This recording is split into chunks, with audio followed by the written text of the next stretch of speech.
Hi friends, ನಮಸ್ತೆ. Welcome back to my YouTube channel. ನಾನು ನಿಮ್ಮ ಪ್ರೀತಿ ಅನಿತಾ ಲಕ್ಷ್ಮಿ. ಇವತ್ತು ನನ್ನ ಮಕ್ಕಳು ಸ್ಕೂಲಲ್ಲಿ ಶಾಲಾ ವಾರ್ಷಿಕೋತ್ಸವ ಇತ್ತು. ಹಾಗಾಗಿ ಮಕ್ಕಳೆಲ್ಲ ಪರ್ಫಾರ್ಮೆನ್ಸ್ ಮಾಡ್ತಾ ಇದ್ರಲ್ಲ, ಹಾಗಾಗಿ ತೋರಿಸೋಣ ಅಂತ ಸ್ವಲ್ಪನೇ ವೀಡಿಯೋ ಮಾಡಿದ್ದೀನಿ. ಯಾಕಂದರೆ ಲೆಂತಿ ಆಗಿಬಿಡುತ್ತೆ ಅಂತಂದು. ಕಾಸ್ಟ್ಯೂಮ್ಸ್ ನೋಡಿ ಎಷ್ಟು ಚೆನ್ನಾಗಿ ಡಿಸೈನ್ ಮಾಡಿದ್ದಾರೆ. ಹಾಗೆ ವೀಡಿಯೋನ ಕೊನೆವರೆಗೂ ನೋಡಿ ನನಗೆ ಸಪೋರ್ಟ್ ಮಾಡಿ.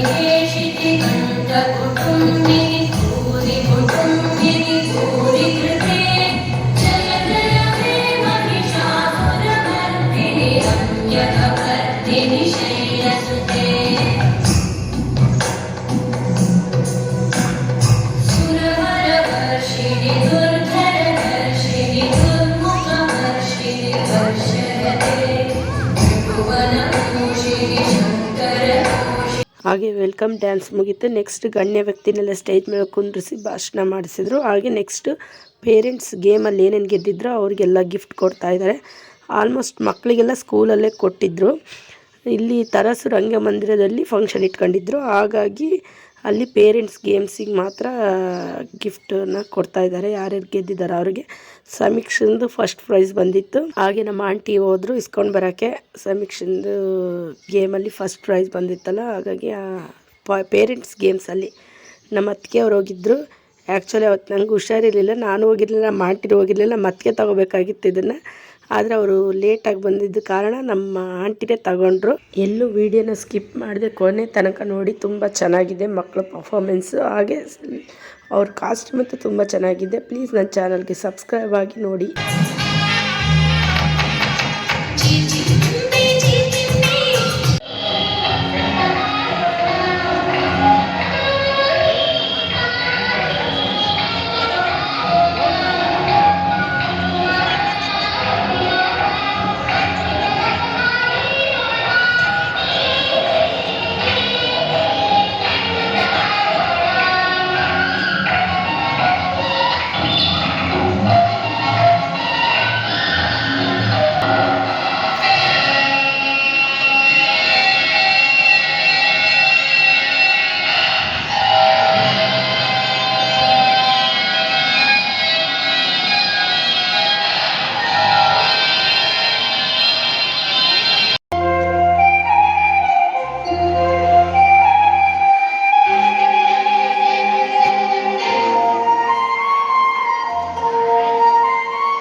ಆ್ಯಕ್ಚುಲಿ ನನ್ನ ಮಗಳಿಗೆ ಏರ್ಸಿಲ್ಲ ಅಂತ ಬೇಜಾರಾಗ್ಬಿಟ್ಟಿತ್ತು. ಆದರೂ ತುಂಬ ಚೆನ್ನಾಗಿ ಕಾಣ್ತಿದೆಯಾ ಅಂತ ಅವ್ರು ಮಿಸ್ ಎಲ್ಲ ಅಂದಮೇಲೆ ಅವಳಿಗೆ ಖುಷಿ ಆಯಿತು. ಯಾಕೋ ಈ ಸಲ ಪೇರೆಂಟ್ಸ್ ಅಷ್ಟೊಂದು ಜನ ಬಂದಿರಲಿಲ್ಲ. ಯಾಕಂದರೆ ಯಾವಾಗಲೂ ಫುಲ್ ರಶ್ ಆಗಿ ನಿಂತ್ಕೊಂಡು ಬಿಟ್ಟಿದ್ದಾರೆ, ಇಲ್ಲೆಲ್ಲ ನಿಂತ್ಕೊಂಡ್ಬಿಟ್ಟಿರೋರು ಜಾಗ ಇರದೇ. ಒಟ್ಟು ಫಂಕ್ಷನ್ ಅಂತೂ ತುಂಬ ಚೆನ್ನಾಗಿತ್ತು. ನಿಮಗೆ ಏನು ಅನ್ನಿಸ್ತು ಕಮೆಂಟ್ ಮಾಡಿ.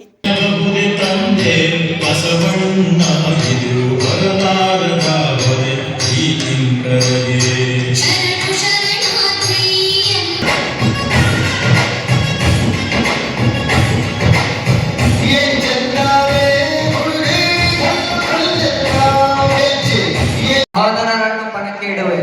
ನಾನು ಕೂಡ ನನ್ನ ಸಹೋದರನ್ನು ಪಣಕ್ಕಿಡುತ್ತೇನೆ. ಧರ್ಮರಾಯ, ನಿನ್ನ ಸಂಖ್ಯೆ ಎಷ್ಟು? ನನ್ನ ಸಂಖ್ಯೆ 4. ಮಗು ದುರ್ಯೋಧನ, ನಿನ್ನ ಸಂಖ್ಯೆ ಎಷ್ಟು? ನನ್ನ ಸಂಖ್ಯೆ 8. ಸಂಖ್ಯೆ 8. ದುರ್ಯೋಧನ ಗೆದ್ದಿದ್ದಾನೆ.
ಹೊಸ ಗಾಳಿ ಬೀಸುವಾಗ ಬೆದರದಲೆ ನಮಗೆ ಗೊತ್ತು, ಕೆರೆ ತೂಗಿ ಆಡುವಾಗ ರೈತ ನಮ್ಮ ತಾಯಿಯಂತೆ ಅವನ ಸೀರೆ ಇದು, ನಮ್ಮ ಸಾಕೋ ಭೂಮಿ ತಾಯಿ ನನ್ನ ನಿನ್ನ ತಾಯಿಗಳು, ನಮ್ಮ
ಆ್ಯಕ್ಚುಲಿ ಇಲ್ಲಿ ನೆಕ್ಸ್ಟ್ ಪರ್ಫಾರ್ಮೆನ್ಸ್ಗೆ ಕಾಸ್ಟ್ಯೂಮ್ ಚೇಂಜ್ ಮಾಡ್ತಾ ಇದ್ದಾರೆ.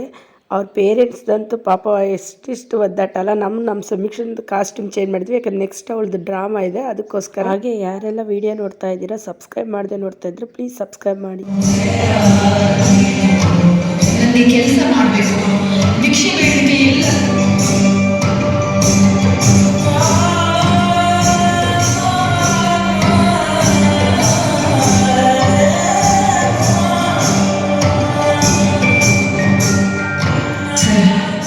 ನನಗೆ ಸ್ವಲ್ಪ ದುಡ್ಡು ಕೊಡ್ತೀರಾ?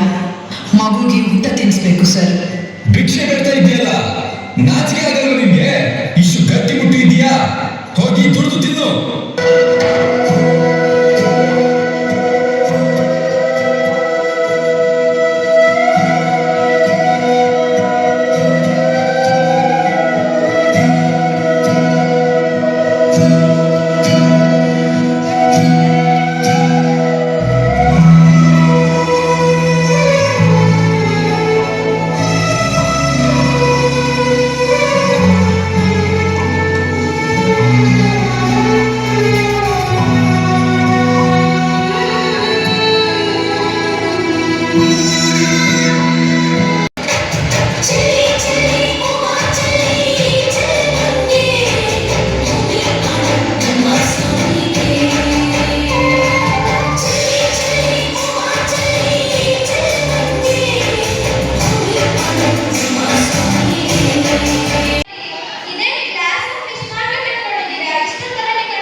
ಏನಾಯ್ತು ಕೈಗೆ? ಅಮ್ಮ ಟೀಚರ್ ಹೊಡೆದ್ರು. ಏನು ಹೊಡೆದ್ರು? ಹೋಮ್ವರ್ಕ್ ಮಾಡಿಲ್ಲ ಅಂತ ಹೊಡೆದ್ರು. ಹೋಮ್ವರ್ಕ್ ಮಾಡಿಲ್ಲ ಅಂತ ಈ ರೀತಿ ಹೊಡೆಯೋದಾ? ಬನ್ನಿ. ಅಪ್ಪನ ಏನಾಯ್ತಮ್ಮ, ಕೈ ಕೆಂಪಗಾಗಿತ್ತಲ್ಲ? ಅಪ್ಪ ಅದು ಟೀಚರ್ ಹೊಡೆದ್ರು. ಯಾಕೆ ಹೊಡೆದ್ರಮ್ಮ? ಹೋಮ್ವರ್ಕ್ ಮಾಡಿಲ್ಲ ಅಂತ ಹೊಡೆದ್ರು. ಹೋಮ್ವರ್ಕ್ ಮಾಡಿಲ್ಲ ಅಂತ ಈ ರೀತಿ ಹೊಡೆದ್ರು ನಿಮ್ಮ ಮ್ಯಾಮ್? ನಾನೇ ಇದುವರೆಗೂ ನನ್ನ ಅಲ್ಲಿ ಒಂದ್ಸಾರಿನೂ ಹೊಡೆದಿಲ್ಲ. ನಾಳೆ ಕೇಳೋಣ ನಿಮ್ಮ ಟೀಚರ್. ಆಯ್ತಪ್ಪ, ಆಯ್ತು. ಹೋಮ್ವರ್ಕ್ ಬರ್ದಿಲ್ಲ ಅಂತ ಹೊಡೆದ್ರು. ಹೋಮ್ವರ್ಕ್ ಬರ್ದಿಲ್ಲ ಅಂತ ಹೊಡೆದಿದ್ದು ನಿನ್ ತಪ್ಪು ತಾನೆ. ಟೀಚರ್ ಹೇಳೋ ಕೆಲಸನ ನೀನು ಮಾಡ್ಬೇಕಲ್ವಾ? ಅವ್ರು ಹೇಳೋ ಕೆಲಸನ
ಒಬ್ಬ ವ್ಯಕ್ತಿ ಕೇಳ್ತಾರೆ, ನಿಮ್ಮ ಮುಂದೆ ನಿಮ್ಮ ಗುರುಗಳು ಮತ್ತು ನಿಮ್ಮ ಶಿಕ್ಷಕರು ದೇವರು ಇದ್ದರೆ ನೀವು ಮೊದಲು ಯಾರಿಗೆ ನಮಸ್ಕರಿಸುತ್ತೀರಿ ಎಂದು ಕೇಳಿದಾಗ ಕಬೀರರು, ನಾನು ಮೊದಲು ನನ್ನ ಗುರುಗಳಿಗೆ ನಮಸ್ಕರಿಸುತ್ತೇನೆ, ಏಕೆಂದರೆ ವಿದ್ಯೆ ಕಲಿಸಿದ್ದು ನನಗೆ ನನ್ನ ಗುರು ಎಂದು ಹೇಳುತ್ತಾರೆ. ನಾವು ಶಿಕ್ಷಕರ ಬಗ್ಗೆ ಏಕವಚನದಲ್ಲಿ ಮಾತನಾಡುವುದು ಅವರಿಗೆ ಗೊತ್ತಿದೆ, ತಿಳಿದಿದೆ. ಆದರೆ ಅವರು ನಮಗೆ ಶಿಕ್ಷಿಸುವುದು ಮರೆತೇ ಬಿಟ್ಟಿದ್ದಾರೆ. ಗುರುವಿನ ಗುಲಾಮನಾಗುವವರೆಗೂ ವಿದ್ಯೆ ದೊರೆಯುವುದಿಲ್ಲ.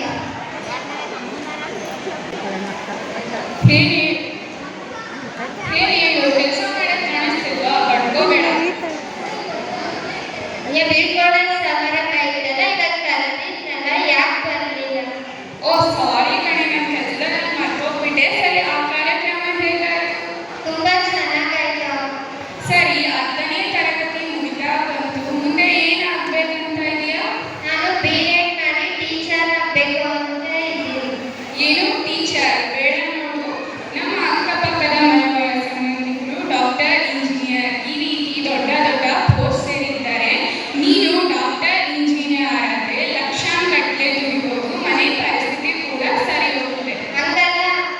ಹಂಗೂ ಇಲ್ಲ ಹಿಂಗೂ ಇಲ್ಲ, ಟೀಚರ್ ಕೆಲಸ ಬೇಡ ಅಷ್ಟೇ.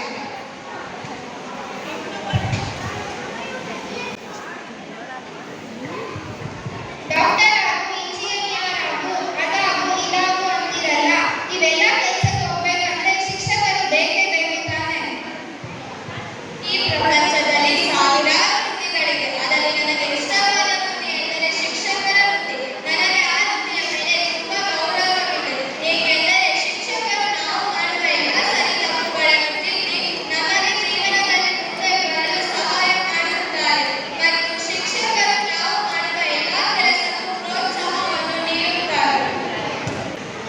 ಟೀಚರ್ಸ್ಗೆಲ್ಲ ನಾವು ಬಯಸಬಾರ್ದಾಗಿತ್ತು. ಹೌದು, ಬಯಸಬಾರ್ದಾಗಿತ್ತು. ಅವ್ರು ನಮ್ಗೆ ಒಳ್ಳೆದಕ್ಕೆ ಅಲ್ವಾ ಹೇಳಿದ್ರು. ಬರ್ರಿ ಟೀಚರ್ ಅದ್ರ ಬಗ್ಗೆ ಸಾರಿ ಕೇಳೋಣ.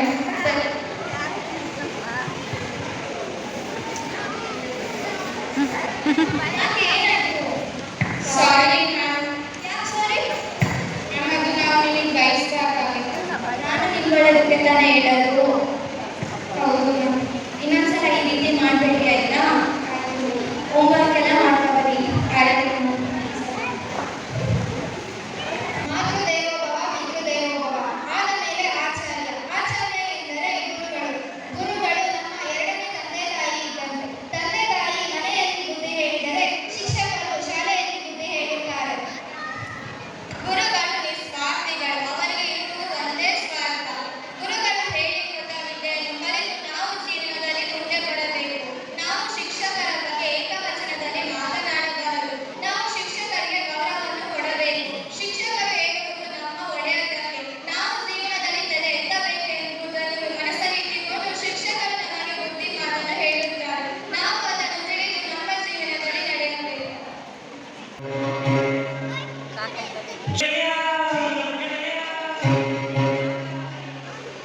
ನಿಂಗೆ ಶಾಲೆ ಪಾಠಗಳು ಕೋಪಕ್ಕೂ ಒಂದು ಕೈ ಪ್ರೀತಿ ದಾಸಿಗಳು.